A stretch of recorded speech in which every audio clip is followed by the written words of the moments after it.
श्री स्वामी समर्थ मंडळी, शिवमंदिरात गेल्याच्या नंतर 3 वेळा टाळी वाजवण्याचा नियम आहे.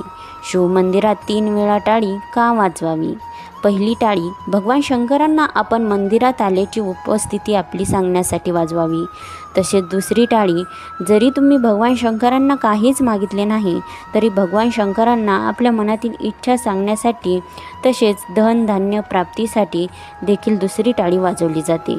तिसरी टाळी भगवान शंकराच्या शरणावर आपल्याला जागा मिळावी म्हणून, तसेच आपल्याला मोक्ष प्राप्ती व्हावी म्हणून वाजवली जाते. लंकापती रावणाने भगवान शंकराचं पूजन करून 3 वेळा टाळी वाजवली होती, म्हणून त्यांना लंका राज्य प्राप्त झाले होते. तसेच आपण जेव्हा मंदिरात जातो, शिवमंदिरात जातो, भगवान शंकराची पूजा मनोभावे करतो व आपली इच्छा लवकर आपल्याला भगवान शंकरापर्यंत पोहोचायची असेल तर आपल्याला आपली पूजा झाल्याच्या नंतर 3 वेळा टाळी वाजवायची आहे. धन्यवाद.